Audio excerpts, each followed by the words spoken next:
E a gente só vai resolver uma questão ainda da aula passada para poder a gente entrar no assunto de hoje. Então, na aula passada, a gente começou a falar sobre funções vetoriais. E a gente ficou resolvendo vários exercícios. Eu te dava uma função vetorial, aí você fazia o domínio dela, você fazia as equações paramétricas, equação cartesiana, mas no final o objetivo mesmo é desenhar o gráfico daquela função. Só ficou faltando uma função, que é a que a gente vai fazer agora. Então eu já vou começar no quadro. A função, eu já tenho ela de cabeça, que acabei de olhar. Então vamos fazer ela aqui. Então, ó, ficou o terceiro exemplo a gente fazer, onde esse exemplo era uma função gama igual 1 mais seno, 1 mais cosseno e t. Então, mais uma vez, você tinha que olhar para uma função dessa e saber esboçar o gráfico dela. Bom, a primeira coisa que você vai observar numa função vetorial é o quê, gente? A primeira coisa que você vai olhar quando vê uma função vetorial dessa. O que você vai analisar primeiro? Aquilo que parece que é uma coisa descartável, mas na verdade pode dar problema para você se você não analisar. O que é? É o domínio, né? Então, ó, vamos analisar o domínio dessa função vetorial. Como é que eu analiso o domínio? Eu vou ter que analisar o domínio de cada coordenada, ou seja, de cada função coordenada. Só que quando eu olho essas funções aqui, ó, eu tenho essa e eu tenho essa. Uma dessas três funções aqui tem alguma restrição? Não, nenhuma. O que eu quero dizer com isso é que o domínio delas são todos reais, de todas elas. Então, o domínio da minha função vetorial gama também vão ser todos os reais. Então, não vou ter nenhum problema depois com relação ao domínio. Vamos agora fazer as equações paramétricas. Só que para isso é muito simples, né? Basta eu chamar aqui a primeira coordenada de x, basta eu chamar a segunda de y, e basta eu chamar a última, a terceira de z. E aí eu escrevo, então, as igualdades. Por exemplo, eu escrevo que x é igual a isso daqui, x é igual a 1 mais seno, y é igual a 1 mais cosseno, e z igual a t. Então, essas já são as nossas equações paramétricas. A partir das equações paramétricas, vou até colocar aqui, de forma abreviada. Depois que você obtém as equações paramétricas, você tem que obter agora superfícies. E o gráfico da sua função vai ser a interseção das superfícies. Então, você tem que começar a combinar as equações. Isso, pelo menos, a priori, é o que a gente vai tentar fazer. Então, ó, eu posso combinar a primeira com a segunda equação. Já que aparece um seno, aparece um cosseno. Ao invés de eu isolar o parâmetro t, aqui eu vou isolar o seno de t e aqui eu vou isolar o cosseno de t. Quando eu faço isso, aqui em cima vai ficar x menos 1 igual ao seno. Embaixo vai ficar y menos 1 igual ao cosseno. O que eu faço agora, gente? Eu elevo ao quadrado primeiro, né? E depois a gente vai somar. Aí eu venho aqui, ó. Posso elevar ao quadrado os dois lados. Não vou estar, assim, fazendo nada errado aqui, se eu estou elevando os dois lados. Agora eu vou somar as duas equações. Por que eu estou fazendo isso? Porque eu sei que bem aqui eu vou poder aplicar a minha identidade trigonométrica. Vai dar 1. E aí vai sumir o meu parâmetro t. Ah, professor, como é que eu vou saber disso? Treinando, exercitando. Quanto mais você treinar, mais você vai ter a capacidade de olhar para uma questão e falar, ah, tá, já sei como é que faz. Ou pelo menos já sei como iniciar a questão. Então, ó, da feita que eu somo essas duas equações, do lado esquerdo, eu só vou repetir o que está aqui.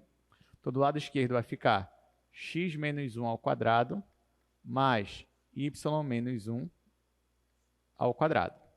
E do lado direito, quando eu somar esse mais esse, isso aqui é uma identidade fundamental. Isso aqui vai dar 1. Aqui você obtém a primeira equação. Se você tivesse uma função vetorial bidimensional, ou seja, se não tivesse essa terceira coordenada aqui, ó, gente, se não tivesse isso daqui, aí aqui você já ia achar a sua equação cartesiana. Aí você já ia saber que o seu gráfico ia ser o quê? Uma circunferência de raio 1, centro em 1 em 1. Só que aqui é uma função tridimensional. Já que é tridimensional, não basta você achar uma única equação. Você tem que achar um jeito, né, de obter uma segunda superfície, uma segunda equação, ou tentar pensar em alguma forma de achar o nosso gráfico. Então aqui, já que eu estou com uma função tridimensional, eu só achei uma superfície, que eu vou chamar de S1. Como eu estou no meu espaço, né, ou seja, eu estou aqui no R3, isso daqui não vai me dar uma circunferência. Vai me dar o quê? Um cilindro. Já que no eixo Z eu estou livre, eu não tenho nenhuma restrição para Z aqui. Então, quando eu pegar a circunferência e projetar ela ao longo do eixo Z, de forma paralela ao eixo Z, eu vou obter um cilindro. Só que isso não basta. Eu preciso olhar uma segunda informação para conseguir construir o gráfico da minha função. Porque o gráfico de uma função vetorial não é uma superfície, é uma curva. Se ela é tridimensional, vai ser uma curva espacial. Só que o que eu vou fazer? Lembra que na aula passada, cada questão que a gente fazia, a resolução era diferente?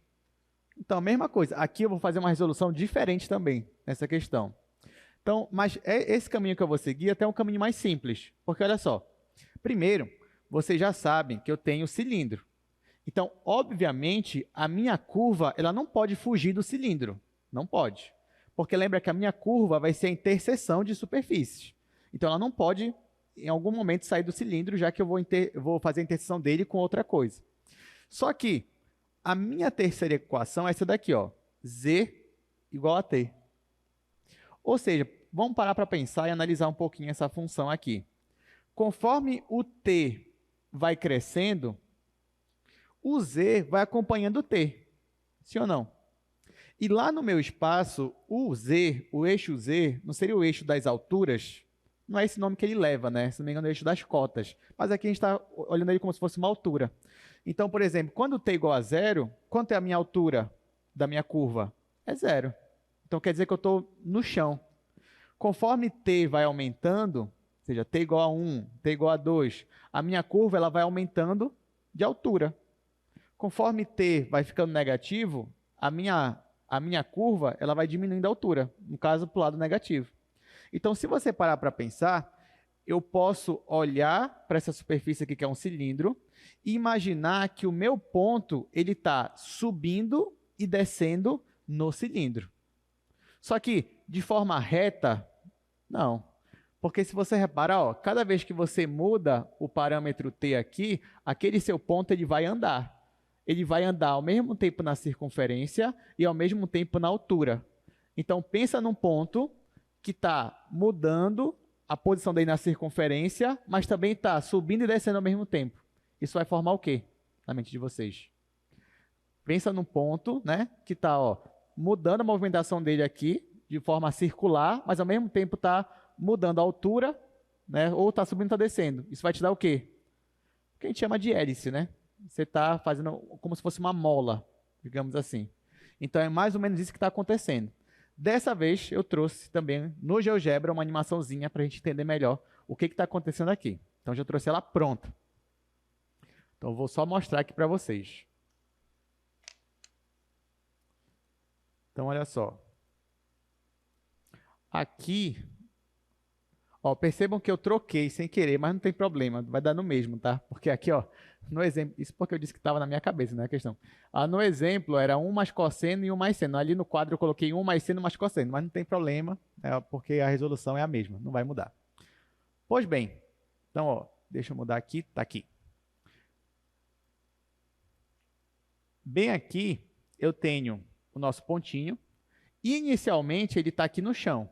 Por quê? Porque o meu t é igual a zero. Então, se o t é igual a zero, a altura dele é igual a zero também. Então, ele está aqui no chão. Mas conforme eu vou fazendo aqui a animação, ó, o meu t ele vai variar de 0 até 3 vezes π. Olha o que vai acontecer com esse ponto aqui. Ele vai formar uma imagem, vai formar um gráfico. Então, tá aí, ó. Conforme o t vai variando, a minha curva vai desenhando, a minha função vetorial vai desenhando essa hélice. Claro que a hélice continua, só que aqui eu restringi o t, mas ela continuaria tanto para cima quanto para baixo. Lembrando que essa figura aqui, ó, ela está caminhando ao longo de um cilindro. Ó, o cilindro está aqui, ó.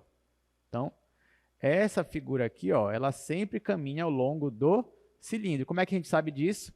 Pela primeira superfície que a gente achou. Deu para entender, gente? Interessante, né? Muito bem, então com isso a gente encerra essa parte de função vetorial. E agora nós vamos chegar no assunto de hoje, né? E olha só qual é o assunto de hoje. Limite e derivada de funções vetoriais. Então, como eu disse na última aula, hoje nós finalmente vamos ver um pouquinho de limite e um pouquinho de derivada também. Então, finalmente chegamos nesse ponto aqui do nosso curso. Antes, eu queria só fazer aquela velha comparação do que você fazia em cálculo 1 e agora o que a gente vai fazer em cálculo 2, tá? Então, vamos lá. Aqui, ó, quando você estava lá em cálculo 1, você tinha uma função, eu sempre falo isso, né?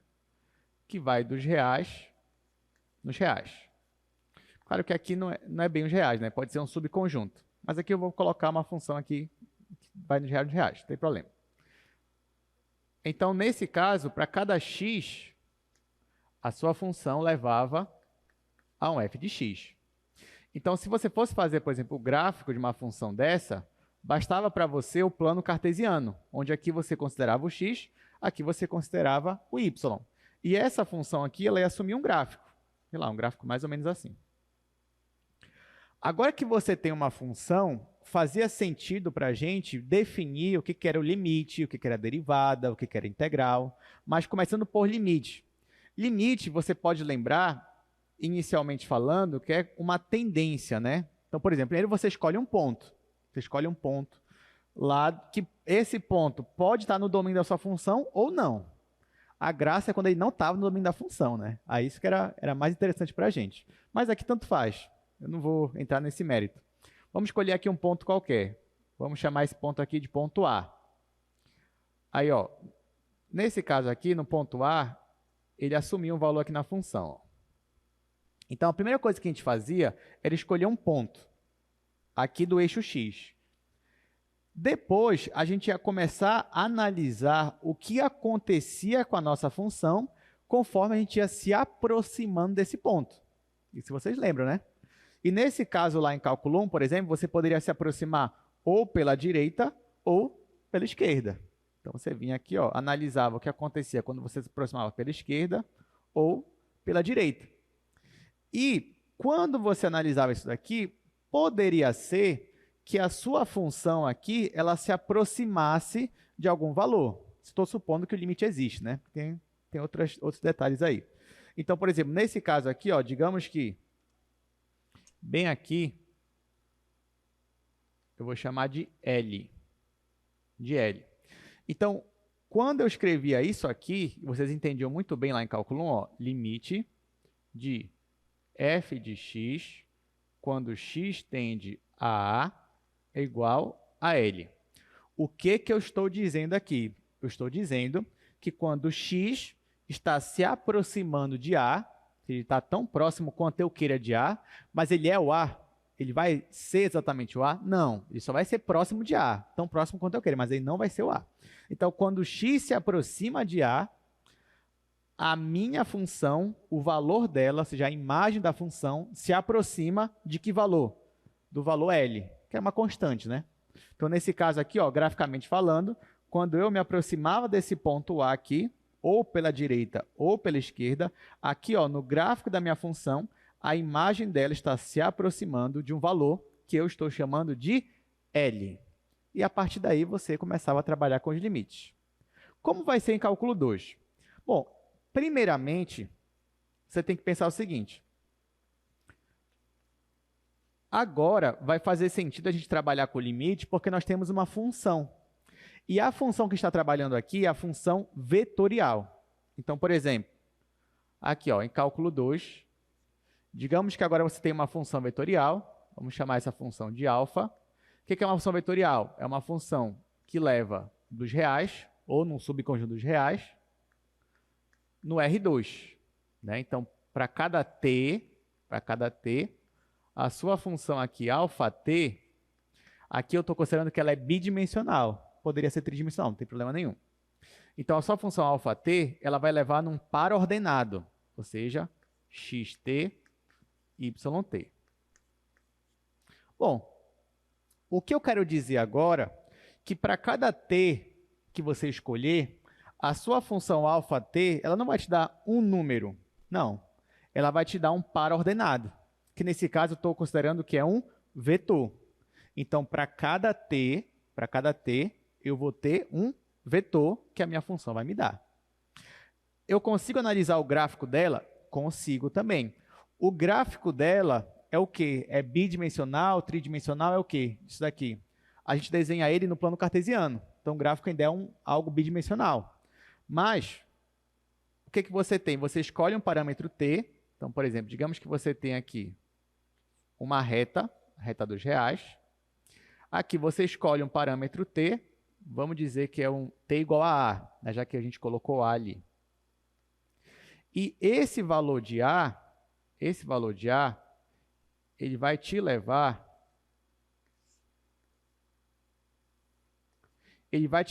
a um vetor aqui no plano cartesiano. Bora dizer que é um vetor que sai daqui e chega aqui. Esse vetor aqui é o que eu estou chamando de alfa de a. Então, olha só. Para cada parâmetro t da minha reta, ou seja, cada valor que eu jogo para t, jogo aqui t igual a a, ou t igual a 2, t igual a 1, eu vou obter um vetor aqui. O que é um vetor? É um que sai da origem e chega nesse ponto.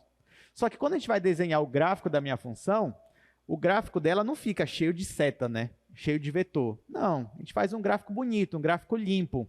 Então, no final, quando eu for desenhar o gráfico dessa função, poderia ser algo mais ou menos assim. Pronto. A gente não coloca os vetores no gráfico, até porque ia ficar infinitos vetores.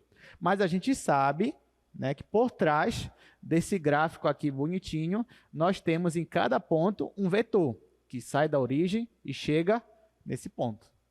Tudo bem até aqui, gente? Só a aula passada até agora. Pois é. Mas nada me impede de fazer a mesma coisa que eu fazia no cálculo 1. Ou seja, eu pegar um ponto aqui, esse ponto pode fazer parte do meu domínio ou não, mesma coisa. Mas a ideia é, eu vou me aproximar desse valor A aqui. E eu também posso me aproximar pela direita ou pela esquerda. Conforme eu vou me aproximando de A, eu estou mudando os valores de T. T vai variando, mas ele vai variando cada vez mais próximo de A. Então, o que vai acontecer aqui no gráfico da minha função? Conforme eu vou chegando perto de A. Conforme eu vou chegando perto de A, o meu vetor, vou colocar aqui, por exemplo, vou chamar aqui o meu vetor de αt. Então, ó, conforme eu vou chegando perto de A, esse meu vetor ele vai se aproximando cada vez mais desse vetor rosa aqui. Então, é isso que está acontecendo. É a mesma ideia de antes. Ou seja, aqui ó, no cálculo 1, quando x se aproximava de A, o f de x se aproximava de L. Aqui vai dar a mesma coisa. Quando t se aproxima de A, o meu αt vai se aproximar de alguma coisa, que nesse caso eu estou chamando de alfa de A. Em outras palavras, eu posso escrever assim, ó, limite quando t tende a A de alfa de t é igual a alfa. Opa, aqui eu já estou adiantando a aula, não é alfa de A. Eu vou chamar isso daqui de L. Eu vou chamar isso aqui de L, porque a gente não está falando de função contínua.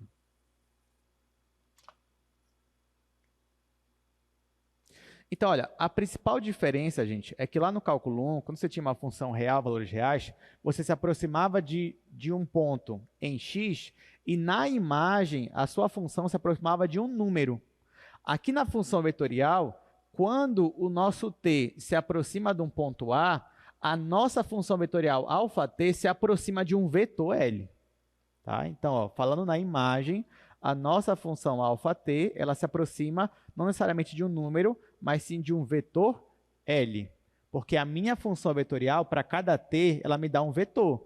Então, seria natural que na imagem dela, conforme t se aproxima do número, um vetor estaria se aproximando de um outro vetor. Então, essa aqui seria a nossa principal diferença. Mas se você notar, olhando, né, por trás, nos bastidores, a ideia é a mesma.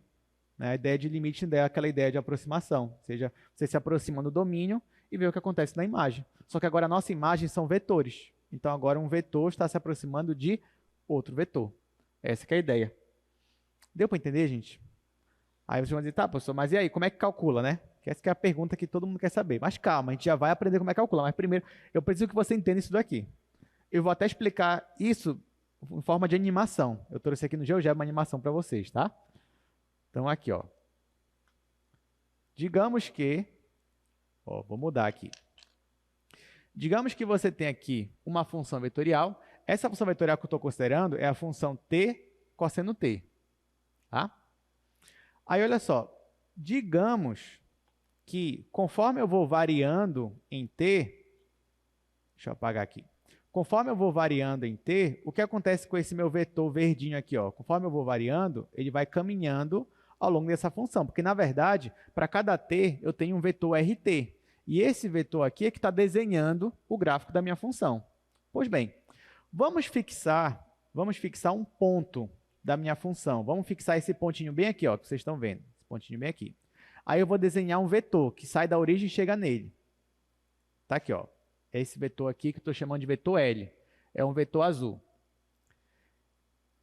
O que acontece com esse meu vetor verde, conforme eu for pegando esses valores de t, ó, e aqui eu estou diminuindo o valor de t, ó, vai chegar o momento que esse vetor verdinho ele vai coincidir com o meu vetor azul. Se eu diminuir ainda mais, aí ele já vai se distanciar de novo do meu vetor azul, ó, vai se distanciar. Mas se eu voltar a aumentar um pouquinho o valor, ele vai se aproximar de novo do meu vetor azul.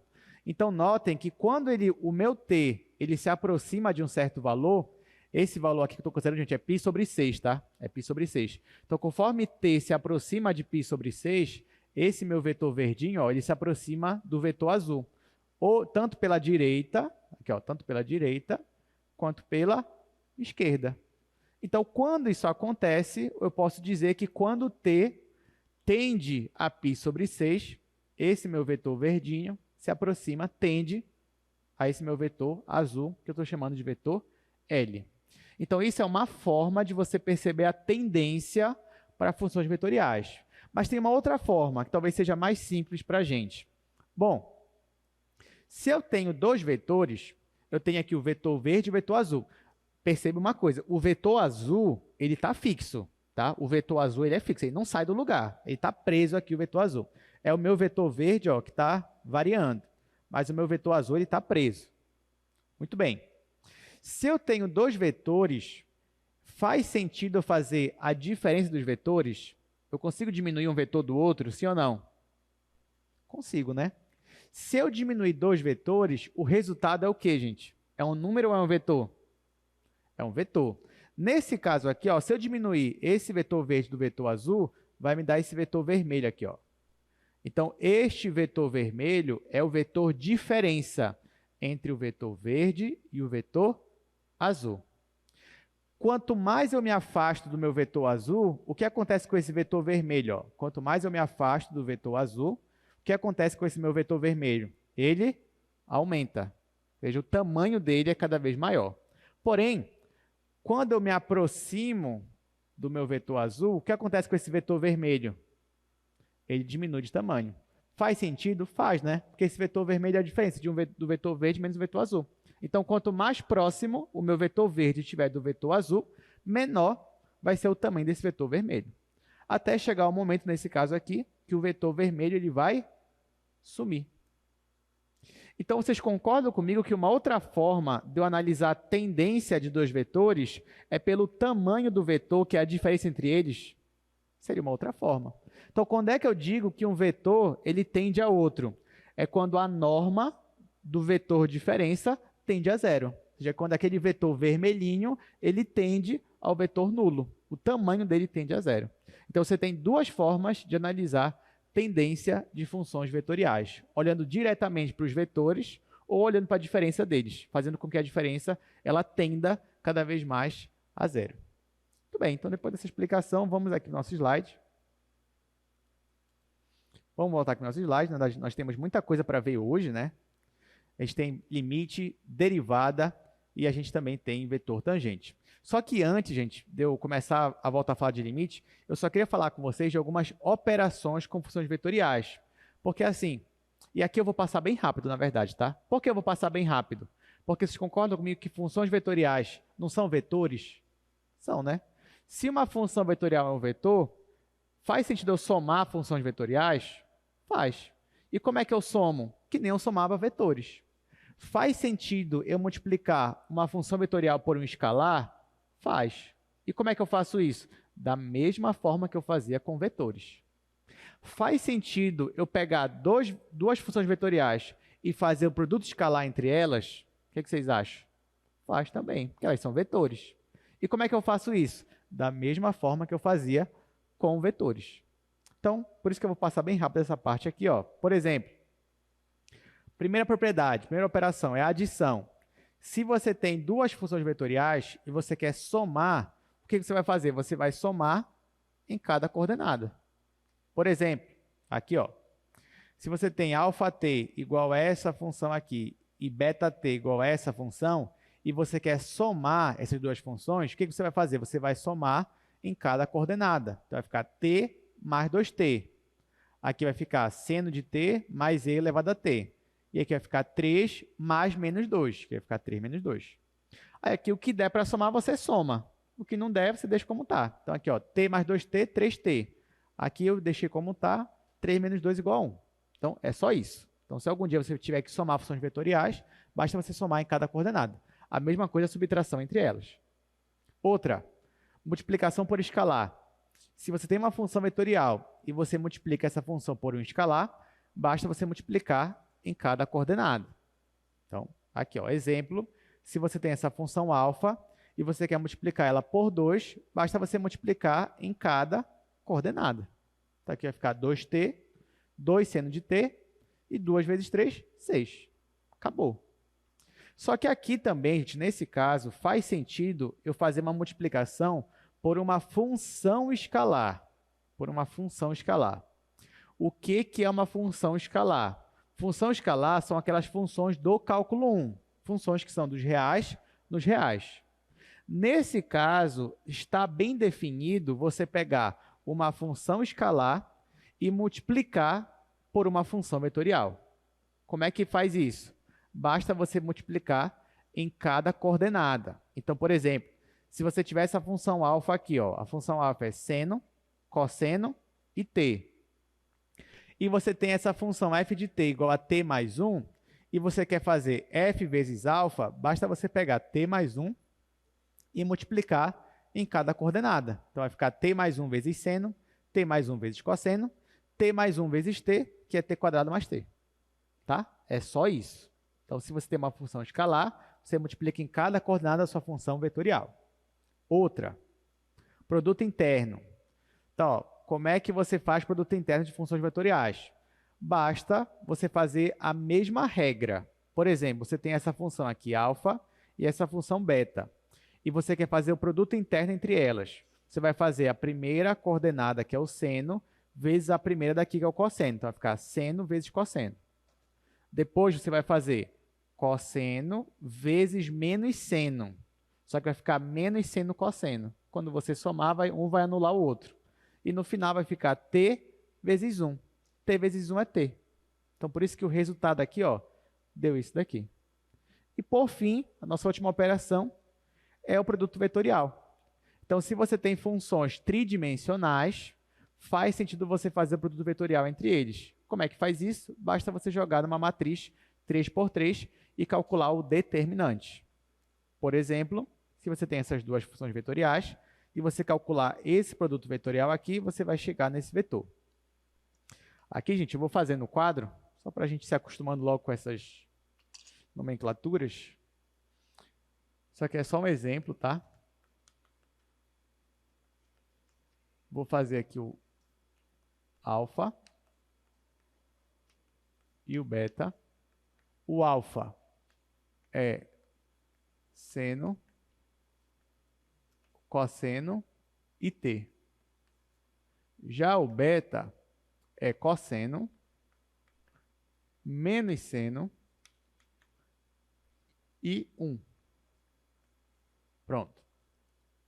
Aí o que ele está pedindo aqui é o produto vetorial entre esses dois vetores. Só que nesse caso você não vai se assustar, porque da mesma forma que você calculava o produto vetorial, a gente vai calcular agora. Como é que a gente fazia? Se eu quero o produto vetorial, você pode escrever assim. Entre essas duas funções vetoriais, você vai fazer uma matriz 3 por 3. Na primeira linha, você vai colocar os vetores da base canônica. Você vai colocar aqui I, J e K.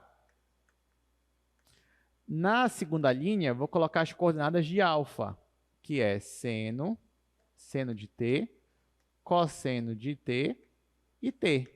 E na última linha, eu vou colocar as coordenadas de beta, que é cosseno t, menos seno t e 1.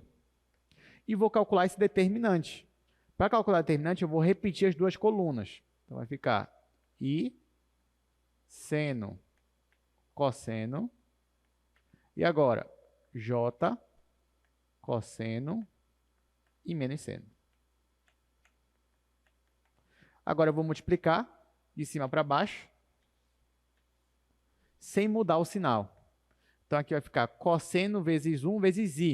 Então, vai ficar só cosseno de t, I. Vai ficar só isso. Agora aqui, t vezes cosseno vezes j. Vai ficar mais t cosseno t, j. E aqui, k vezes seno vezes menos seno. Menos seno com seno é menos seno ao quadrado. Então, vai ficar menos seno ao quadrado k. Agora, o que eu vou fazer? Vou multiplicar de baixo para cima e vou trocar o sinal. Aqui ó, vai ficar cosseno vezes cosseno, cosseno ao quadrado, vezes k. Como eu vou ter que trocar o sinal, vai ficar menos cosseno ao quadrado k. O que eu vou fazer? Já escrevi aqui embaixo, ó, onde tem o k, vou escrever bem aqui, menos cosseno ao quadrado de k. Mas eles estão tudo na mesma linha, tá, gente? Isso aqui é isso, mais isso, menos isso, menos isso, está tudo na mesma linha. Eu que estou organizando assim para ficar mais fácil depois na hora de somar. Agora aqui, menos seno t vezes i. Aqui seria menos, mas eu vou trocar o sinal, vai ficar mais. Então, vai ficar mais t seno t, i. Como é o i, vou colocar aqui mais t seno t, i. Por último, aqui ficaria seno de t, j. Só que vou ter que trocar o sinal, então menos seno de t, j. O que eu vou fazer agora? Eu vou somar o pessoal que está com i, o vetor i, o pessoal que está com o vetor j e o pessoal que está com o vetor k. Isso vai me dar um vetor. Então, isso aqui vai ser igual. Aqui vai ficar cosseno de t mais t seno t. Então, vai ficar assim, ó.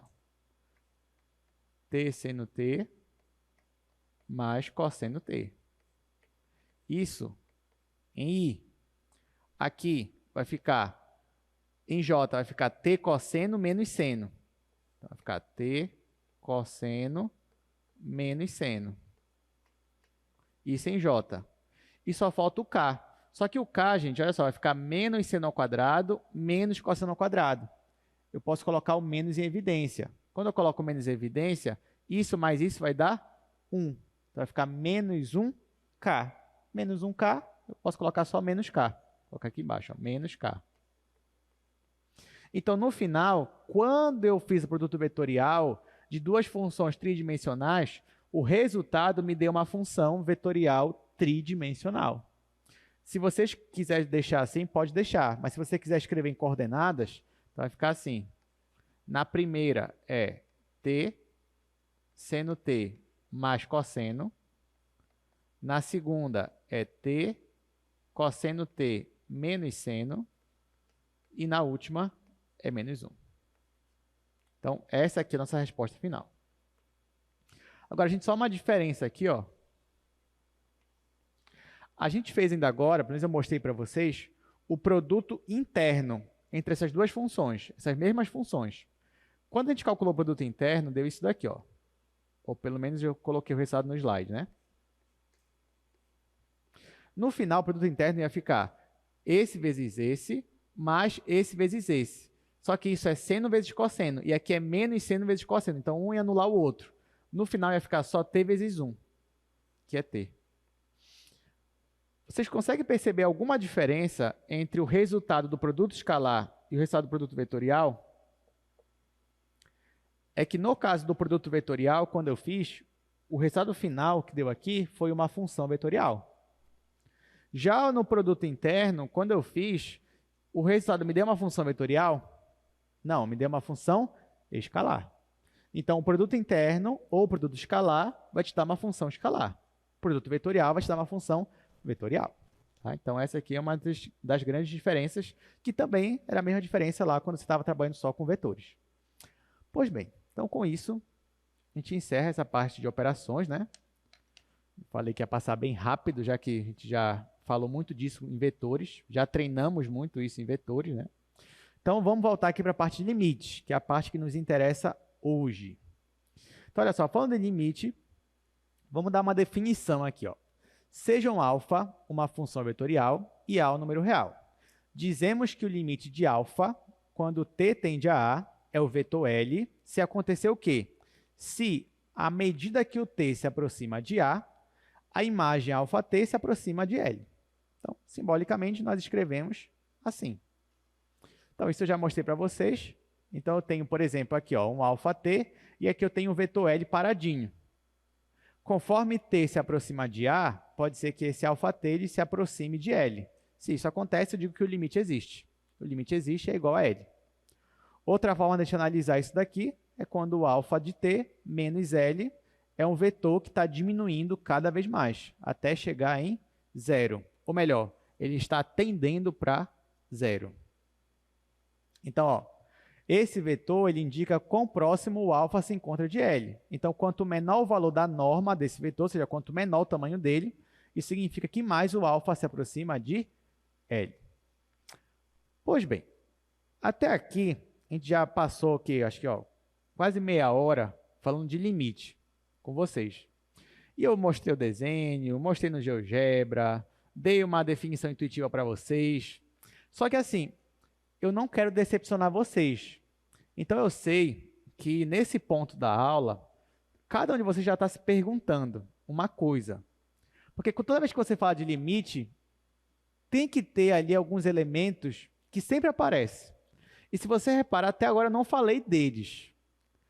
Só que esses elementos eles são essenciais, são muito importantes, né? Então, acho que lá em cálculo 1, sempre que você estudava limite, tinha que ter esses personagens.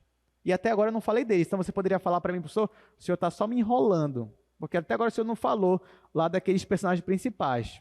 Então, quem é que está faltando eu falar, gente? Para ficar uma definição completa de limite. Quem é que está faltando? Não está sentindo falta de ninguém aqui nessa aula? Não, ninguém está sentindo falta de ninguém. Lá em cálculo 1, que vocês viram o limite, o professor Raimundo, ele falou muito desses dois personagens. Não necessariamente, mas foi um bom chute. Né? Então, falaram que limites laterais. De fato, limites laterais também são a personagem principal. Mas antes deles, antes de falar deles, tem dois elementozinhos aqui que sempre que você vai falar de limite, você tem que falar deles. É a definição formal de limite. Qual é? Não é necessariamente o infinito. O infinito também é importante. Mas antes de falar de infinito e antes de falar de limites laterais, quando você fala de limite, você fala deles, desses personagens. Quem é, gente? Ninguém lembra? Pois é, mas a definição de limite tem o quê? Muito bem. Então, o Gabriel ali lembrou. Gabriel lembrou que para falar de limite, a gente tem que falar de dois personagens principais, que são o epsilon e o delta. Né? Então, está faltando epsilon e delta aqui. Não dá para falar de limite sem falar de epsilons e deltas. Então, para eu falar de limite mesmo, assim, dar a definição completa, eu vou falar de épsilons e deltas. Então, está aqui a definição que vocês tanto esperavam, né, e a definição que vocês não iam deixar eu passar essa aula sem mostrar para vocês. Então, ó, essa definição aqui é uma definição bonita. Tá? Essa daqui, ó, essa que eu mostrei antes, ela é só uma definição intuitiva, uma definição informal. Mas a definição mesmo, valendo, é essa aqui. Tá? Então, pode colocar ela na sua cabeça. Então, vamos lá. O que significa dizer isso daqui, ó, gente? Que o limite de αt quando t tende a é igual a L. Isso aqui acontece se para todo epsilon positivo, existir um delta positivo, tal que quando o módulo de t menos a for menor que delta e maior que zero, isso implica que a norma de alfa de t menos L é menor que epsilon. Tá? Agora sim, isso aqui é a nossa definição de limite. Agora percebam que bem aqui ó, eu tenho que o módulo de t menos a é menor que delta e maior que zero. Por que eu estou exigindo que ele seja maior que zero aqui? Vocês saberiam me dizer? Vocês lembram lá do cálculo 1? Por que eu exijo que o t menos a seja maior que zero, ou seja, nessa primeira parte aqui? Porque ele seria zero se o t fosse igual a a, né? Aí ele seria zero. Mas o t pode ser o a? Não. O t ele se aproxima de a, mas ele nunca é igual a a. Por isso que eu estou exigindo que essa diferença aqui seja maior que zero. Agora, essa exigência de ser maior que zero, ela não aparece aqui. Por quê? Porque o alfa de t pode ser igual a L? Nesse caso, pode. Na imagem sempre pode, tá, gente? Nem sempre vai ser, mas pode. É lá no domínio que não pode ser igual, mas na imagem eu não tenho essa exigência. Pode ser que seja igual. Em muitos casos é igual mesmo. Por isso que não aparece aqui essa exigência. Deu para entender, pessoal? Tá, então essa é a nossa definição aqui. Para cada epsilon positivo, existe um delta positivo, tal que se x menos a é menor que delta, isso implica que a norma de alfa de t menos L é menor que epsilon. Então, se você quiser resolver um limite, formalmente falando, você vai provar essas desigualdades aí, que é a maneira mais legal de resolver limite é assim. Mas como é que a gente vai fazer em sala de aula? A gente vai fazer assim? Infelizmente, não. Né? Para decepção de muitos, a gente não vai fazer por epsilons e deltas. Então, como é que a gente vai fazer? A gente vai fazer por teoremas, por proposições. Então, eu vou mostrar aqui agora alguns resultados que são essenciais para a gente. Primeiro, essa proposição aqui. Na verdade, ela não é a principal. A principal é um teorema que eu vou mostrar depois dela, mas eu preciso dela primeiro. Então, olha só. Proposição. Limite de alfa de t, quando t tende a, ele é igual a L, se somente se o limite da norma, essa norma aqui, é igual a zero. Isso aqui é uma proposição, a gente teria que provar. Eu não vou provar, vocês vão acreditar em mim, mas pelo menos você percebe que ela é bem intuitiva, né? Então, é aquilo que a gente já comentou. Então, o alfa de t vai se aproximar de L, significa que também a norma daquele vetor de diferença está indo para zero. Então, a gente não vai provar, mas pelo menos isso foi mostrado intuitivamente para vocês. Tá, mas o principal não é essa proposição, é esse teorema aqui, ó, gente. Esse teorema aqui é o principal da aula de hoje. Então, se você quiser decorar alguma coisa, ou melhor, entender alguma coisa da aula de hoje, entenda esse teorema aqui, ó. Então, digamos que você tem uma função vetorial, αt. Então, se ela é uma função vetorial, ela tem várias coordenadas, né? E você tem um vetor L. Esse vetor L é um vetor fixo. Ele também tem coordenadas, mas são números, as coordenadas dele. Então, ó, o limite de αt, quando t tende a igual a L, se e somente se o limite de cada coordenada é igual à coordenada aqui do meu vetor L. Professor, não entendi nada. Calma lá, mas eu vou te explicar, tá? Vou te explicar porque esse limite aqui eu preciso, esse teorema, eu preciso que você entenda ele. Até porque esse teorema é o que a gente vai usar para resolver limite aqui em cálculo 2, pelo menos de funções vetoriais.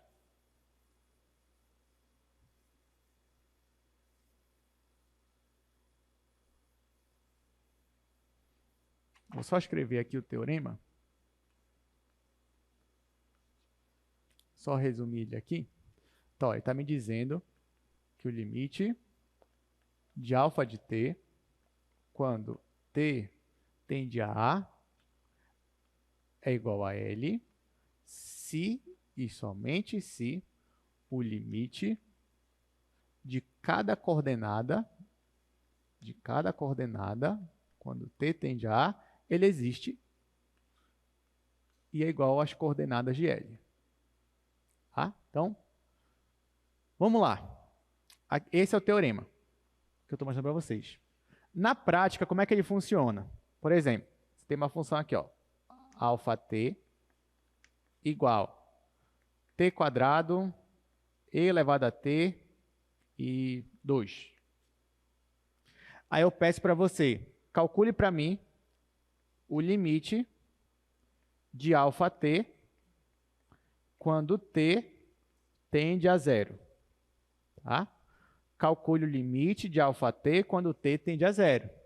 Ou seja, eu quero que você calcule o limite desse vetor aqui, que é o vetor t quadrado e elevado a t e 2, quando t tende a zero. Aí você olhar para cá e você ia falar, e agora? Como é que eu calculo o limite de uma função vetorial? Já que aqui eu tenho 3 funções diferentes, né?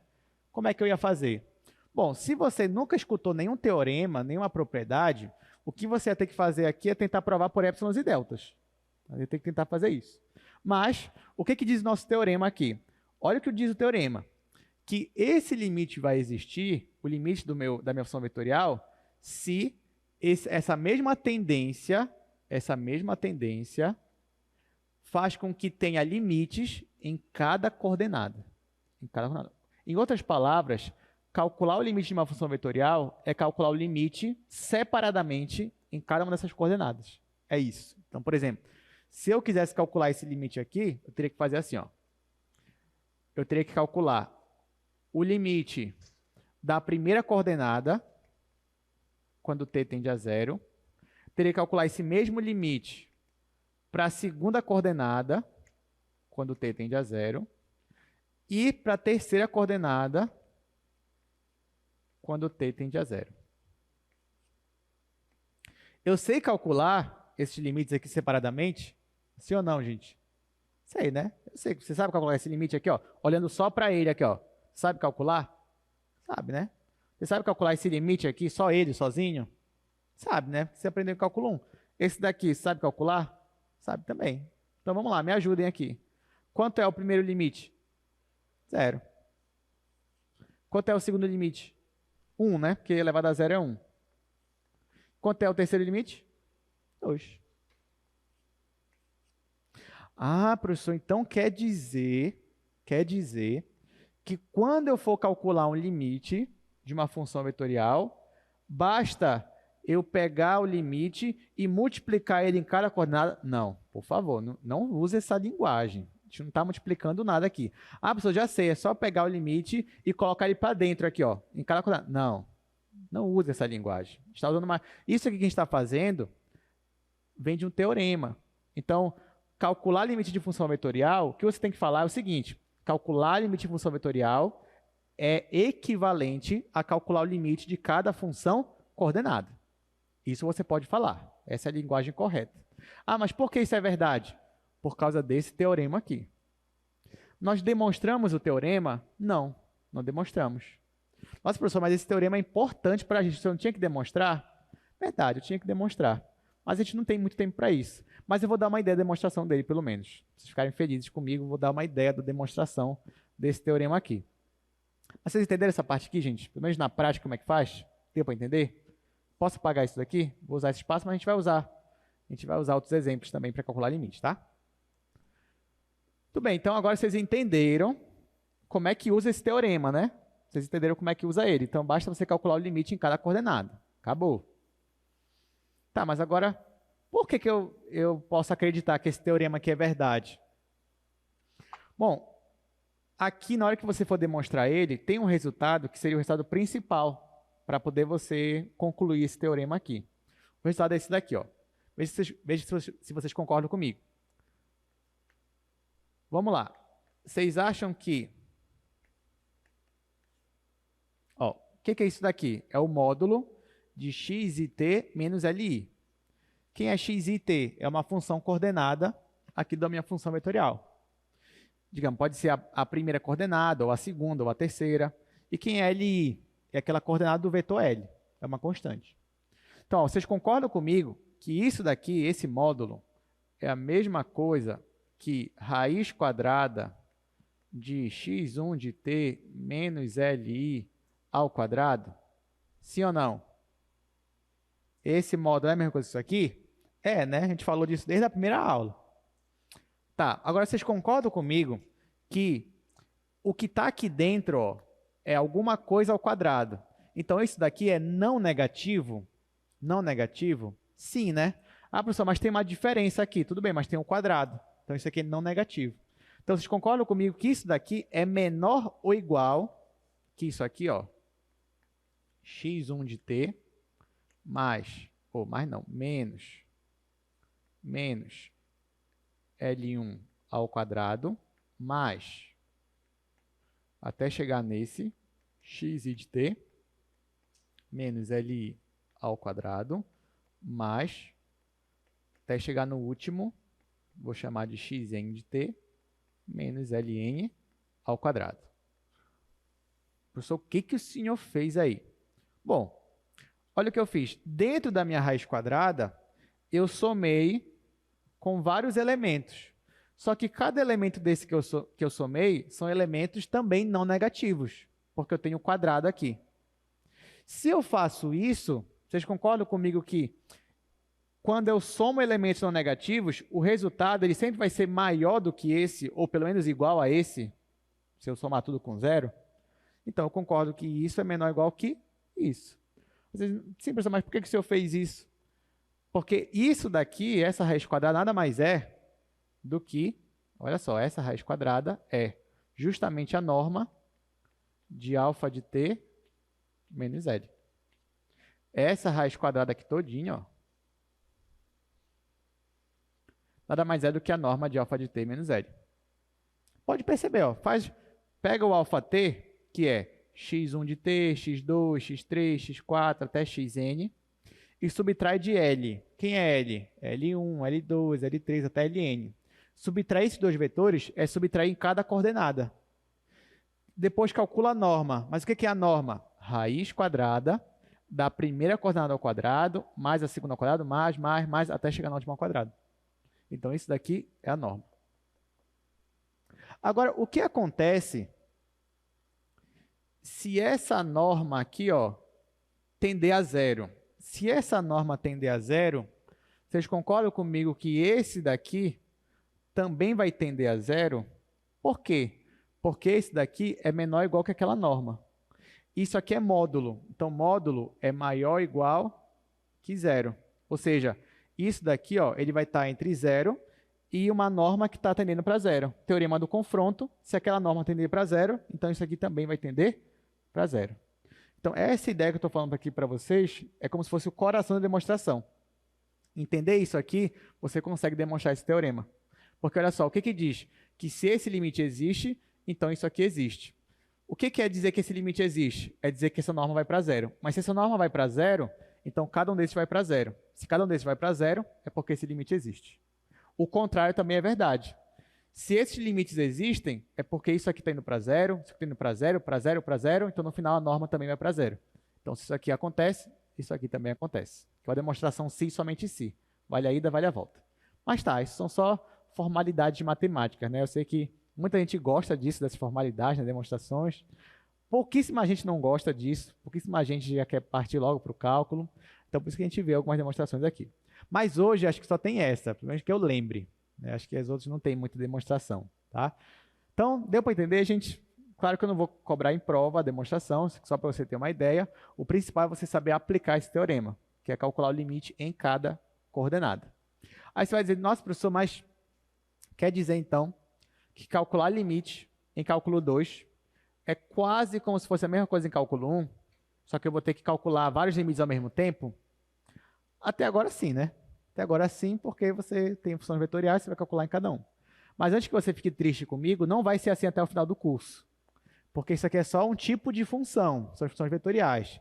Depois a gente vai ver outro tipo de função. E para esse outro tipo de função, também vai ter limite derivada integral. Aí só que eu acho que nesse outro tipo de função, aí já vem muito mais novidade pela frente, tá? Muito mais coisa que eu acho que para vocês vão ser bem contra-intuitivo às vezes, né? Bem divertido. Então tá, vamos continuar aqui nos nossos slides. Vamos fazer alguns exercícios.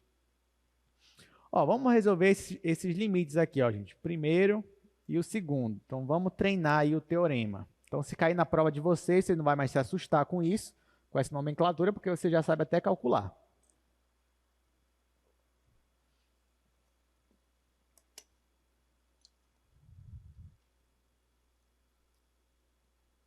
Vou resolver aqui no segundo quadro.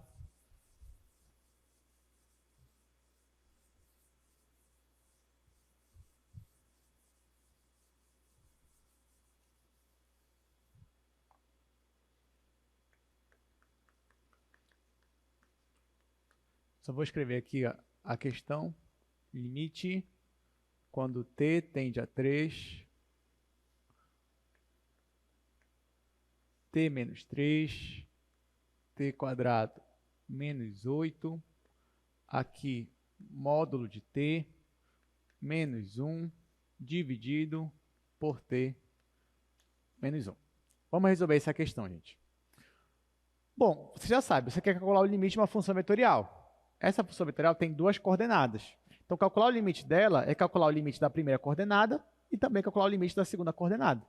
Então, eu venho aqui, ó, escrevo assim. Pelo teorema, né? Porque isso aqui que eu vou escrever agora é resultado de um teorema, tá? Não é de qualquer coisa, não era coisa da minha cabeça, é o teorema. Então, ó, pelo teorema, eu já sei calcular esse limite, seria calcular o limite da primeira coordenada, quando t tende a 3, t quadrado menos 8, e calcular o limite da segunda coordenada. Também quando t tende a 3, módulo de t menos 1 sobre t menos 1. Aí você vai dizer, professor, então, se calcular esses limites, eu vou calcular eles separadamente. Separadamente falando, eu estou em cálculo 1, certo? Certo. Aí eu acho que a primeira coisa que você vai me perguntar é, eu posso falar L'Hopital, então? Pode. Tudo que você aprendeu no cálculo 1 lá, de limite, teorema do confronto, L'Hopital, valor intermediário, não sei, tudo que você quiser usar, você pode usar aqui, ó, olhando separadamente cada uma dessas coordenadas. Aí você vai dizer, professor, beleza, então, L'Hopital aqui, ó, 1, 2t, vai ficar 1 sobre 6, tá certo? Não, né? Não, porque tudo bem que você pode usar L'Hopital, mas L'Hopital você pode usar em qualquer limite? Não, você só pode usar quando acontecer o quê? Uma determinação, né? Aqui tem determinação nessa primeira? Quer dizer, tem, pessoal, tá aqui, ó, 3 menos 3, 0. Não, e aqui embaixo? Aqui embaixo não é 0. Então, aqui você não ia usar L'Hopital. Então, pode usar? Pode, mas tome cuidado, né? Você não vai sair usando L'Hopital de qualquer forma. Então, aqui, ó, essa função aqui é uma função contínua, gente, sim ou não? A função racional? É, né? E 3 faz parte do domínio da minha função? Faz, né? Então, nesse caso, eu só substituo. 3, 3. Aqui é a mesma coisa. O 3 faz parte do domínio dessa função? Faz também, né? E ela é contínua. Então, eu só substituo 3. Então, esse aqui vai ficar igual. Aqui, 3 menos 3 sobre 3 quadrado menos 8. E aqui, módulo de 3 menos 1 sobre 3 menos 1. Que é igual. Aqui, 3 menos 3 vai dar 0. Aqui vai dar 1. Então, 0 sobre 1 é 0. Aqui é 3. Menos 1 é 2. 3 menos 1 é 2. 2 sobre 2 é 1. Pronto. Ou seja, esta função vetorial aqui, quando t tende a 3, ela está tendendo a esse vetor aqui. Bora chamar esse vetor de L. Então, no plano cartesiano, não sei como é o gráfico dessa função, mas pelo menos eu sei que quando t se aproxima de 3, essa função está se aproximando do vetor 0 em x e 1 em y.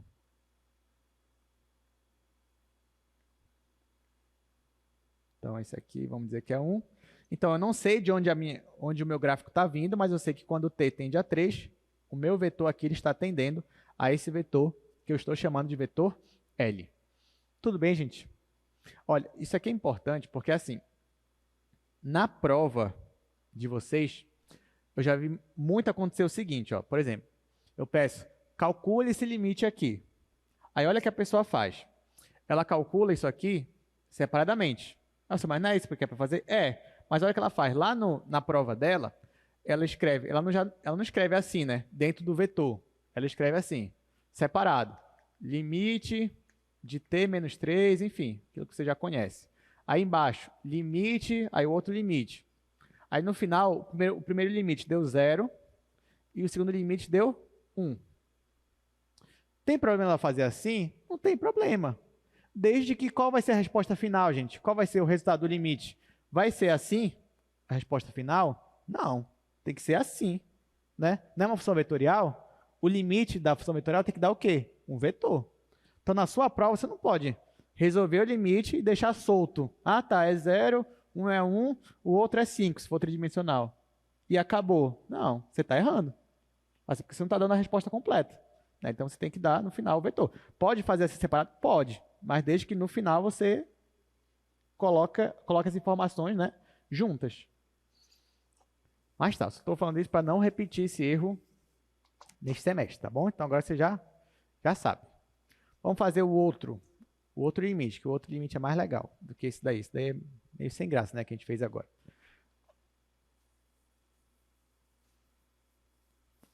Ó, você já pode fazer esse daí, né? Você já sabe fazer mesmo.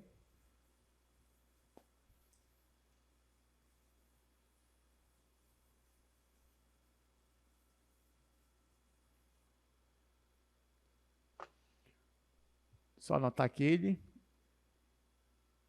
limite quando t tende a 1. Aí nós temos t quadrado menos 1 sobre t menos 1 e mais raiz de t mais 8 j mais seno de π vezes t dividido pelo log natural de t, k. Vamos lá, vamos resolver esse limite. Aí você vai dizer, professor, mas isso aí nem é uma função vetorial? É sim. Isso aqui é uma função vetorial. Uma função vetorial tridimensional, né? Como é que eu sei? Ah, professor, mas nem estou vendo as coordenadas. Tá, mas está aqui, ó, vetor i, vetor j e vetor k. Então, para resolver esse limite, eu vou resolver esse mesmo limite em cada uma das coordenadas. Então, isso aqui vai ser igual. Na primeira, limite quando t tende a 1. Aí, bora já começar a ir resolvendo. Ah, pessoal, aqui, ó, é 0 sobre 0, né? Posso usar L'Hopital? Pode, mas, assim, nesse caso, o L'Hopital é muito sem graça, né? Vamos fazer uma fatoração, que fica mais legal. Ah, pessoal, e se na prova eu usar L'Hopital? Não tem problema, pode usar, tá? Eu não vou descontar nada. Mas aqui, a gente vai fazer fatoração. Então, aqui, ó, t quadrado menos 1, você já sabe, é a mesma coisa aqui. T menos 1 vezes t mais 1. É o quadrado da diferença aqui, ó. A menos b vezes a mais b é a ao quadrado menos b quadrado. Então, isso aqui você já tem que saber de cor. E aqui, embaixo, continua t menos 1. Pronto, isso aqui é o primeiro limite. Eu vou colocar aqui i. Eu vou colocar aqui o segundo limite. Aqui não tem muito o que fazer, porque isso aqui é uma função contínua. Então, só vou repetir. Limite quando t tende a 1, raiz de t mais 8, j. E aqui, ó, aqui dá uma determinação. Porque, ó, limite quando t tende a 1, seno de π é 0.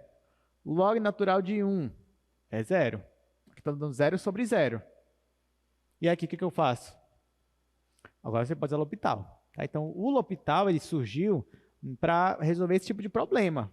O L'Hopital ele não foi criado para resolver isso daqui, ó. Não, isso daqui a gente já tinha fatoração. Para que a gente ia querer um caminho mais rápido, se a gente tem um caminho mais legal para fazer? Né? Então, o L'Hopital não serviu para isso. O L'Hopital foi para esse tipo de problema aqui. Quando você tinha, por exemplo, um polinômio em cima e uma função exponencial embaixo. Aí não tem o que fazer. Ou uma função trigonométrica em cima, claro que tem os limites fundamentais, mas às vezes você não vai conseguir usar eles também. Então, o L'Hopital ele surge nesse contexto, em situações onde você não conseguiria fazer por fatoração, divisão de polinômio e outras coisas. Então, nesse caso aqui, sim, nós vamos usar L'Hopital. Então, para usar L'Hopital, você vai derivar em cima, derivar embaixo. Derivando em cima, aqui é seno, né? Então, vai ficar cosseno, derivada do seno é cosseno. Só que, ó, regra da cadeia, né? Então, a derivada do de fora vezes a derivada de dentro. Qual é a derivada de π vezes t, gente? É π, né? Então, aqui fora vai ficar π. Dividido, qual é a derivada do log natural de t? 1 sobre t, muito bem. 1 sobre t. Opa, esqueci de colocar o limite, né? Tem que apagar. Limite de t tendendo a 1. Aqui eu apliquei o L'Hopital, então ficou cosseno de π vezes t vezes π sobre 1 sobre t. Aqui k. Pronto, vamos resolver. Eu tenho 3 limites para resolver. Vamos resolver o primeiro. Tem t menos 1 em cima, t menos 1 embaixo. Vou simplificar. Sobrou só t mais 1. quando t tende a 1, 1 mais 1 vai ficar 2. Então, 2i. Aqui, não tem nenhum problema com essa função. Quando t tende a 1, vai ficar 1 mais 8, que é raiz de 9. Raiz de 9 é 3. Então, mais 3j. Aqui, quando t tende a 1, vai ficar cosseno de π. Quanto é o cosseno de π? Menos 1. Então, menos 1 vezes π, que tem esse π esperando aqui fora, vai ficar menos π. E aqui, ó, 1 sobre 1 é 1. Então, ficou menos π. Então, menos π vezes k. Ou, em coordenadas, vai ficar 2, 3 e menos π. Tá? Então, está aqui, bem simples, a gente conseguiu, usamos L'Hopital, usamos fatoração, ali só que a função é contínua.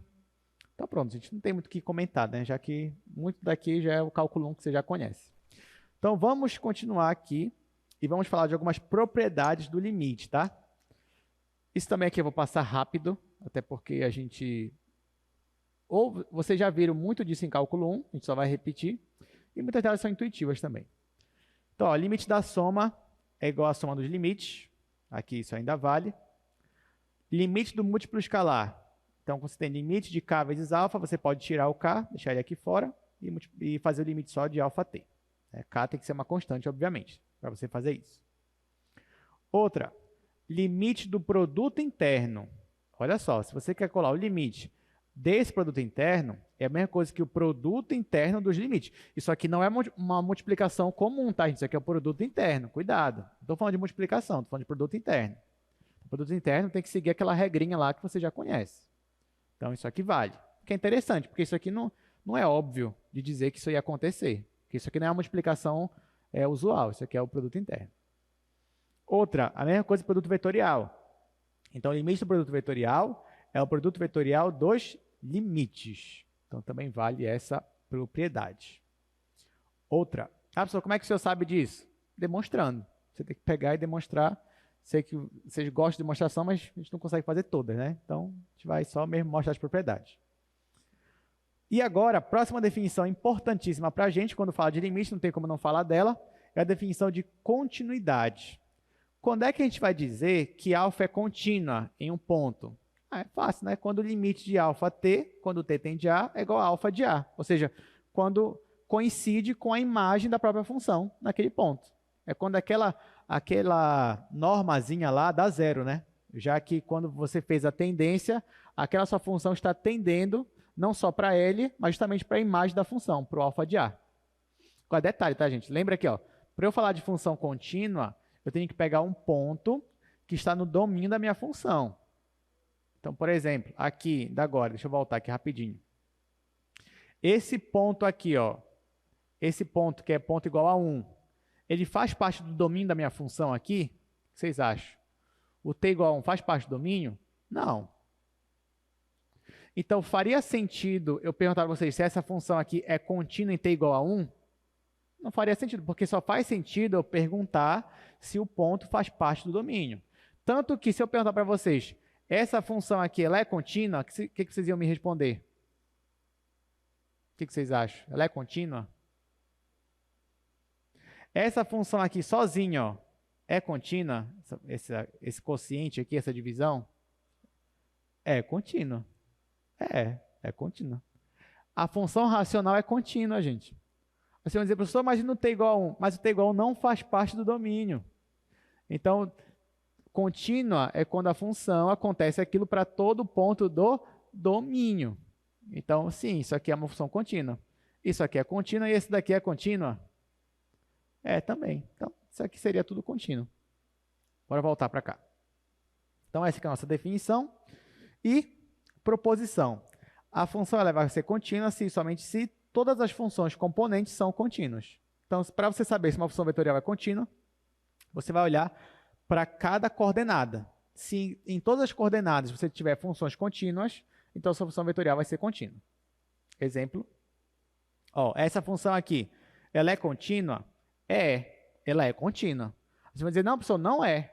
Porque ó, tem 1 sobre t. Gente, mas 1 sobre t só ia dar problema em t igual a 0. t igual a zero faz parte do domínio dessa função aqui? Não. Qual é o domínio dessa função aqui? Zero aberto até mais infinito. Esse que é o domínio. Então, para todo domínio, a função é contínua. Não tem nenhum problema. Vamos fazer aqui, ó. Esse primeiro, eu não vou fazer o primeiro, vou fazer só o segundo, tá? Porque o primeiro você consegue ver, né? Ó, considere αt igual a t² mais 3, log natural de t, e elevado a t mais t. Verifique se α é uma função contínua. Como é que eu vou verificar? Eu vou olhar para cada coordenada. Essa primeira função aqui é contínua? É. A segunda é contínua? Que é a função log? É também. A função log é função contínua em todo o seu domínio. E a terceira aqui é uma função contínua? É também. Então, sim, essa função vetorial é uma função contínua. Agora, ó, a segunda que é legal, a segunda é interessante. Seja C a curva obtida pela interseção das superfícies. Ele me dá duas superfícies, ó, S1 e S2, e ele quer que eu verifique se essa curva ela é uma curva contínua. Essa é uma boa questão de prova. Essa é interessante. A gente vai analisar se essa curva é uma curva contínua.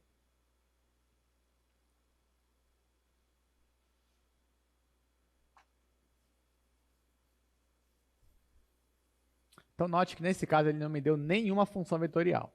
Nenhuma. Ele só me deu uma curva, disse aí como é que você obtém ela e quer saber se a curva é contínua.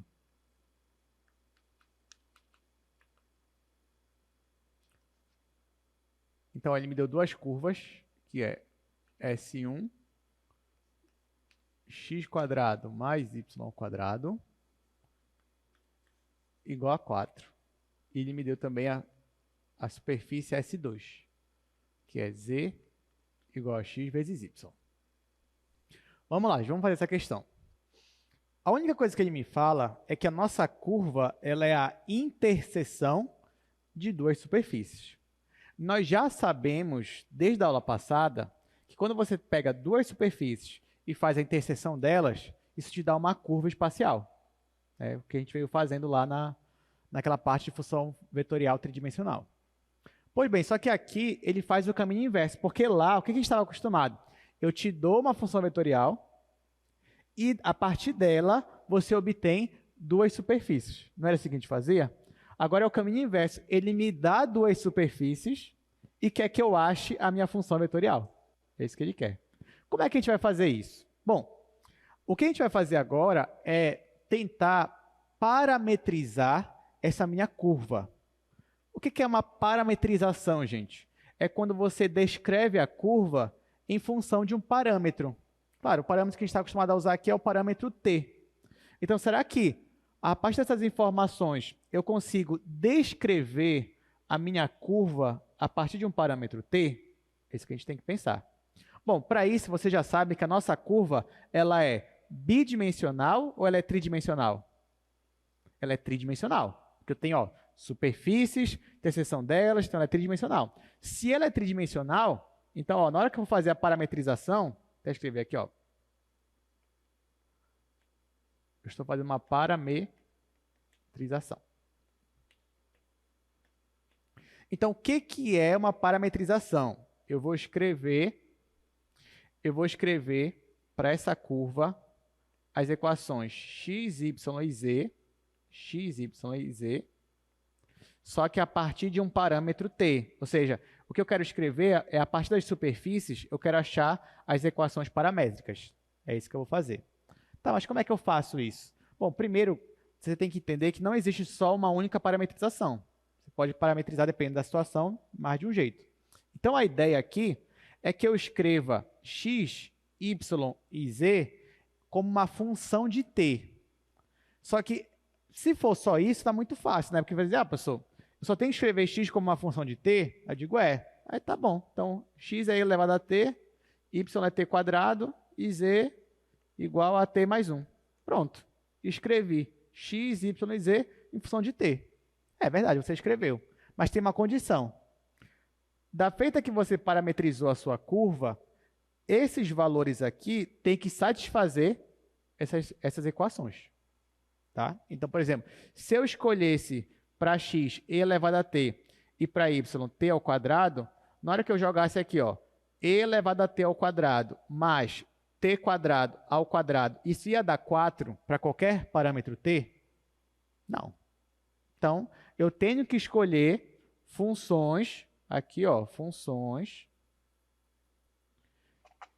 que obedeçam essas minhas equações. Ah, professor, mas como é que eu vou fazer isso para todo parâmetro t? Bom, eu posso colocar só umas constantes aqui, ó, 2 e 2, e aqui 4, acabou. Não, mas aí você não está parametrizando nada, né? Não tem nenhum parâmetro, não está variando nada. Só achou um ponto e acabou. Tá, então como é que a gente vai fazer isso daqui? Bom, eu vou olhar para essa primeira superfície e eu vou tentar achar uma função de x e y de modo que isso aqui seja sempre verdade. Vocês conseguem me dizer quais seriam essas funções? Ou pelo menos uma pista delas? Seriam funções, por exemplo, uma função log, uma função racional, uma função trigonométrica. Professor, como é que eu vou saber? Mais uma vez, experiência, resolvendo exercício. Então, numa situação dessa aqui, se eu quiser parametrizar e eu vejo uma equação dessa, gente, é uma equação do quê? Isso aqui lembra o quê, vocês? No R2 ainda, no R2. Isso aqui é uma circunferência. Centro na origem, raio 2. Lembra lá, quando eu tinha funções vetoriais, que às vezes, quando eu ia achar a superfície, caía numa coisa assim. E normalmente, a função x e y eram funções o quê? Vocês lembram? Eram funções trigonométricas. Então, aqui eu vou escrever x e y como funções trigonométricas. Ah, beleza, então. Então, ó, x vai ser cosseno e o y vai ser o seno. Tá, mas se ficar só assim, ó, quando eu elevar x ao quadrado e y ao quadrado, vai ficar cosseno ao quadrado mais seno ao quadrado. Isso vai dar 4? Isso vai dar quanto? Vai dar 1. Então, o que eu posso mexer aqui para finalmente chegar onde eu quero? Eu posso multiplicar por 2 aqui e aqui. Quando eu faço isso, ó, multipliquei por 2, multipliquei por 2. Agora, ó, quando eu fizer x² mais y ao quadrado, vai dar 2 ao quadrado, que é 4, mais, vezes cosseno ao quadrado. Aí, mais, aqui vai ficar 4 vezes seno ao quadrado. Coloco o 4 em evidência, esse mais esse é 1, isso aqui vai dar 4. Então, pronto. Achei duas funções para x e para y que satisfazem a primeira superfície. E a segunda superfície? Ela é mais fácil, ó, porque é só você escrever z é igual a x vezes y. Só que quem eu estou chamando de x? Isso daqui. E o y? Isso daqui. Então, z vai ser esse vezes esse. Então, meu z vai ser 4 seno cosseno. Tá? 4 seno cosseno. Pronto. Pode perceber que essas três equações aqui, elas satisfazem as duas superfícies. Então, eu achei uma parametrização para a minha curva. Tá? Mas para que eu queria isso mesmo? Eu queria saber se a minha curva era contínua. Mas agora que eu consigo escrever a minha curva parametrizada, eu consigo dizer se ela é contínua. Quando é que ela vai ser contínua? Se em cada coordenada ela é uma função contínua. Essas funções aqui são contínuas? Sim ou não? Essas três aqui são contínuas? São. As funções trigonométricas são contínuas. Se elas são contínuas, então a minha curva também vai ser contínua. Acabou. Aí como é que você ia escrever isso daí? Você ia escrever aqui. Logo C, estou chamando a curva de C, tá? C é contínua.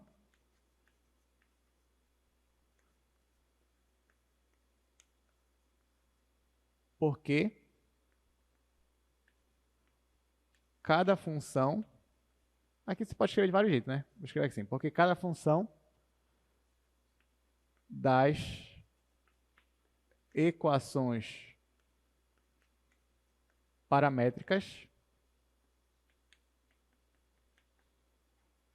são contínuas.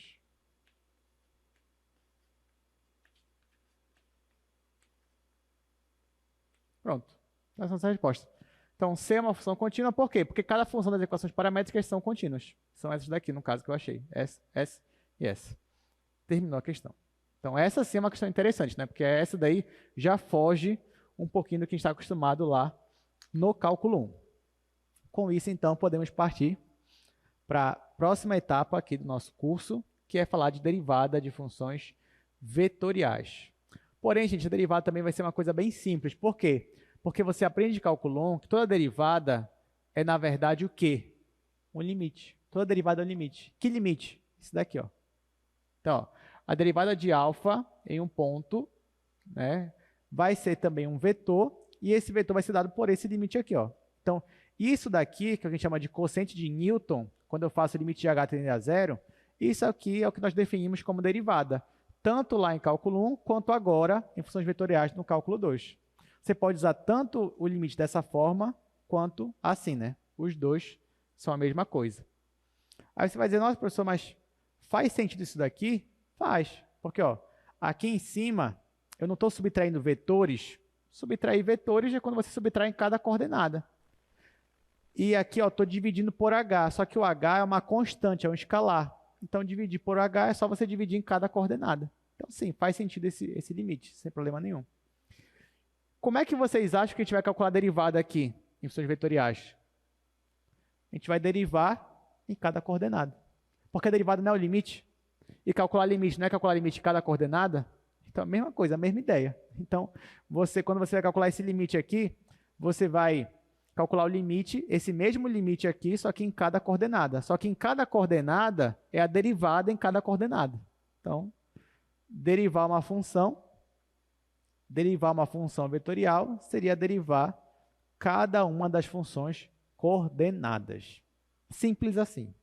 Então, algumas propriedades a partir daí. Derivada da soma. Então, ó, a derivada da soma é a soma das derivadas. Outra, derivada do múltiplo escalar. Basta você tirar aqui o escalar, vai ficar o escalar vezes a função aqui, a função vetorial, a derivada da função vetorial. Ó, derivada do produto por função escalar. Lembra lá em derivada que você tinha derivada do primeiro vezes o segundo, mais derivada do segundo? Pois é, aqui também é parecido, ó. Só que aqui, cuidado, esse f é uma função escalar. Então, fazer essa multiplicação aqui é pegar o f e multiplicar em cada coordenada da função vetorial, tá? Pois é, mas ó, quando você deriva isso daqui, é a mesma coisa que a derivada de f vezes a função vetorial alfa, mais f vezes a derivada da função alfa, que é a regra do produto, né? Bom, o mesmo vale para o produto interno, só que agora você tem duas funções vetoriais. Então, vai ficar a derivada do primeiro, produto interno com o segundo, mais o primeiro, produto interno com a derivada do segundo. É só você lembrar da regra do produto, que aqui é bem parecido. Outra, derivada do produto vetorial, vai ficar a derivada do primeiro, produto vetorial com o segundo, mais o primeiro, produto vetorial com a derivada do segundo. E agora a regra da cadeia, né? Olha, a regra da cadeia só faz sentido quando você tem uma composta de uma função vetorial com uma função escalar. Nesse caso, como é que seria?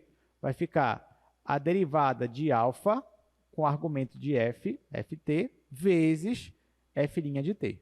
Tá? Então, você vai derivar a função vetorial e multiplicar pela derivada da função escalar. E essa aqui é uma multiplicação mesmo como você está acostumado. Multiplicar em cada coordenada. Tudo bem, vamos resolver aqui alguns exercícios. Bom, esse primeiro, gente, tá, vamos resolver logo os dois, né? Apesar de que o primeiro aí é bem simples também. O segundo que é mais interessante. Vou fazer aqui no segundo quadro.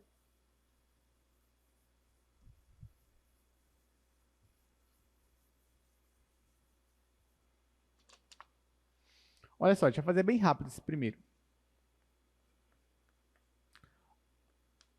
Alfa t igual 2t ao cubo menos t quadrado log natural de t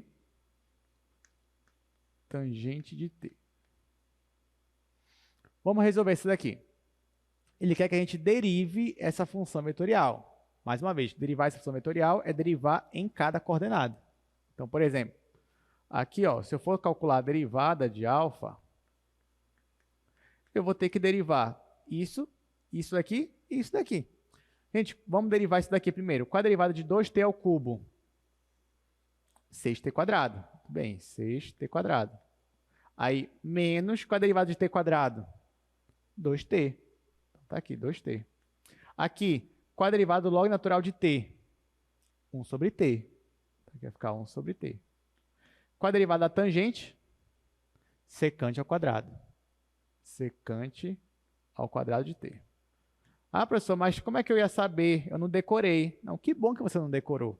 Mas aqui você pode aplicar a regra do quociente de uma derivada. O que é tangente?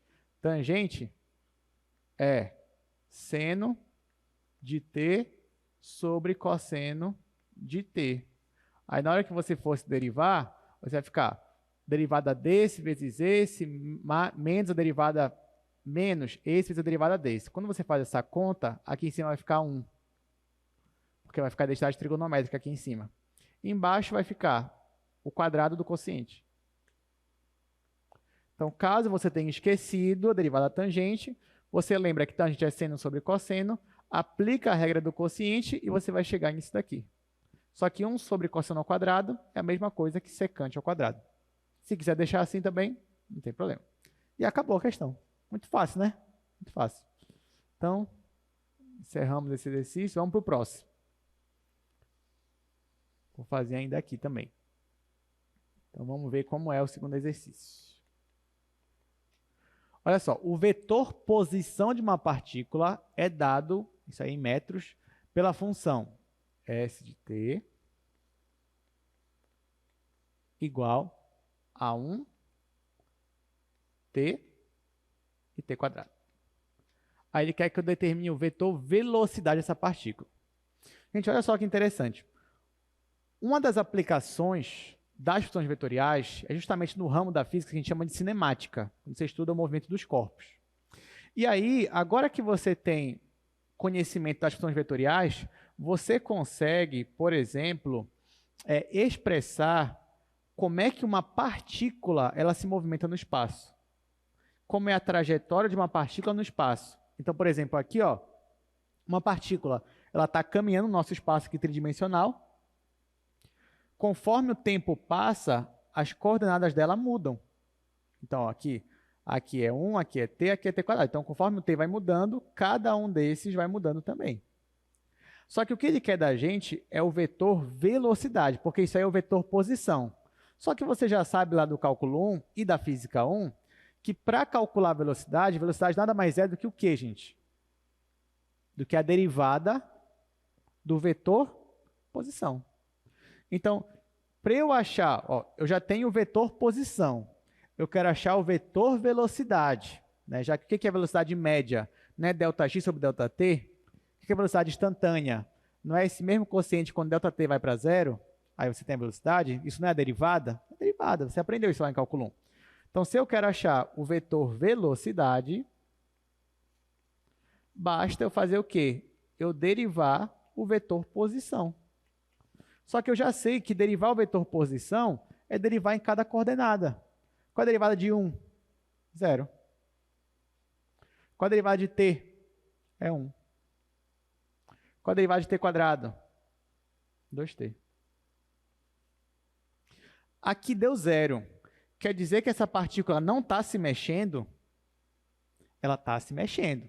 Só que no eixo x, só em relação ao eixo x, que ela não está se mexendo.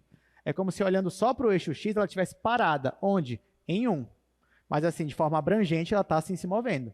Porque ela está mudando as coordenadas dela, tanto em y quanto em z. O problema só pediu isso daqui. Mas se ele me pedisse também a aceleração, o que eu ia fazer, gente? Derivar o vetor velocidade. Então, se eu quisesse, ó, a aceleração,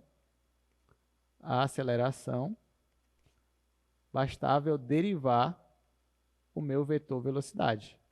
Ou seja, eu ia derivar mais uma vez isso daqui. A derivada do 0 é 0. Derivada de 1, 0. Derivada de 2t é 2. Então, olha que interessante. A minha partícula, em relação ao eixo x, ela não está se movendo, ela está parada em relação ao eixo x. Em relação ao eixo y, ela está se movendo com velocidade constante, movimento retilíneo uniforme.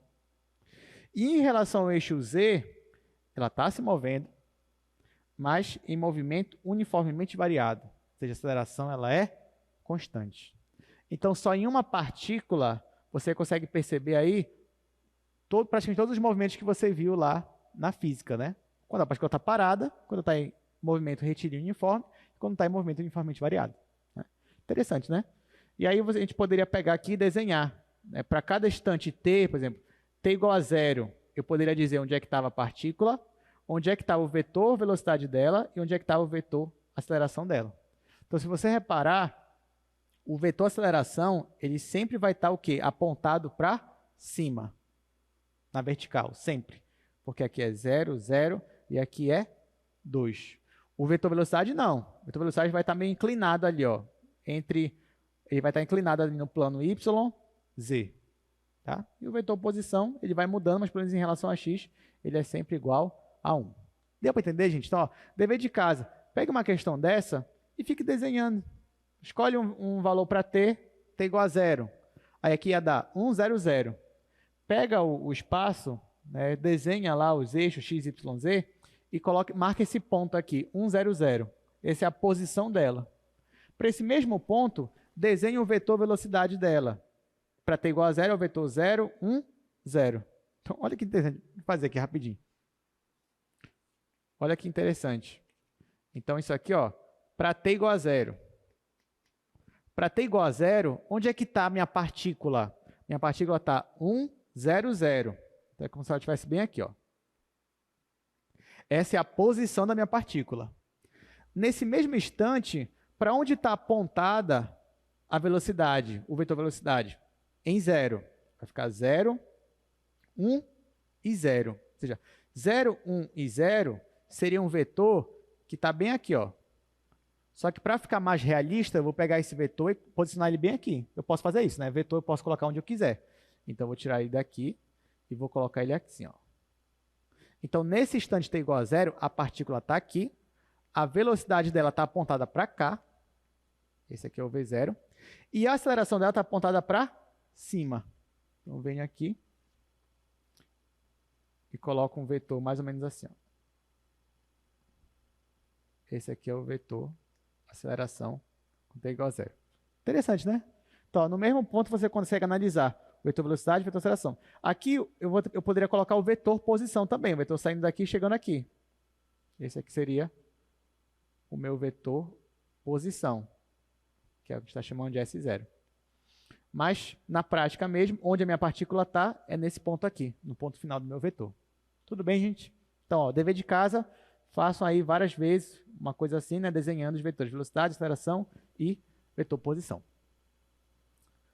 Tudo bem, a gente só tem 2 minutos, né, para terminar a aula, mas tá bom. Eu queria pelo menos comentar um pouquinho sobre o vetor tangente com vocês. Na próxima aula eu vou começar falando dele também, mas aqui eu já queria dar uma simples demonstração, assim, não é nem demonstração, né, só falar para vocês qual é a ideia dele. Então vamos lá. Antes de eu falar de vetor tangente, ó, é importante dizer que uma parametrização ela é dita suave se a derivada da minha função ela for contínua e não nula. O que eu quero dizer é que eu tenho uma curva que não tenha bicos, nada, nenhum problema, nada que vai me dar problema. Então, isso é dizer que uma curva ela é suave. Tá? Então, por exemplo, uma curva assim, ó, essa curvinha aqui, ó, que está tracejada, seria uma curva suave. Tá? Aí, olha, você já sabe, porque a gente já fez isso anteriormente. Eu marco um pontinho aqui, ó, estou chamando de ponto P, e eu tenho um vetor que sai da origem e chega nele. Eu marco aqui ó, um outro ponto, que eu estou chamando de ponto Q, e eu tenho um vetor que sai da origem e chega nele. E eu tenho o vetor de diferença, que é o vetor, esse vetor aqui menos esse, que é esse vetor que sai de P e vai para Q. Tudo bem, gente? Só que, ó, se eu tenho esse meu vetor de diferença, então eu não poderia traçar também uma reta, passando por esses pontos P e Q, poderia traçar uma reta aqui. Essa reta, em relação à curva, eu poderia dizer que era uma reta secante. Não é verdade? Secante porque eu tenho 2 pontos lá da minha curva, faço uma reta passando por elas, isso é uma reta secante. Só que quanto mais esse meu ponto Q se aproxima do meu ponto P, a minha reta secante ela vai se transformando numa reta tangente. Aí você vai dizer, ah, professor, mas nesse caso, quando esse meu ponto P se aproxima, o ponto Q se aproxima do ponto P, esse meu vetorzinho aqui, ó, ele não vai sumir, que não vai ser o vetor nulo? É verdade. Mas para fazer com que ele não desapareça, sabe o que a gente faz? A gente divide esse vetor aqui por T. Porque aí quando esse vetor tender a zero, o T vai estar tendendo a zero também. E aí nesse caso, né, se o limite existir, isso vai me dar um vetor. Então no final, ó, eu vou ter algo mais ou menos assim. Quando esse ponto Q ele se aproxima do meu ponto P, eu vou ter uma reta tangente. E esse meu vetor aqui, que na verdade seria a derivada de alfa, é o que nós vamos chamar de vetor tangente. Porque se você reparar, ó, esse vetor aqui, alfa' de t, não é esse quociente de Newton, ou seja, é esse vetor dividido por t, desculpa, dividido por t não, dividido por h, quando h tende a zero. Então isso é a derivada. Então o que eu estou dizendo para vocês é que a derivada de uma função vetorial nada mais é do que o vetor tangente naquele ponto que você está calculando. Tá? Então quando você deriva uma função e joga um valor de t, você está achando o vetor tangente para aquele ponto. É isso que você está fazendo. Tudo bem? Bom, mas é isso, nosso tempo acabou. A gente vai deixar para resolver alguns exercícios na próxima aula. Então, até semana que vem. Obrigado pela presença e até mais.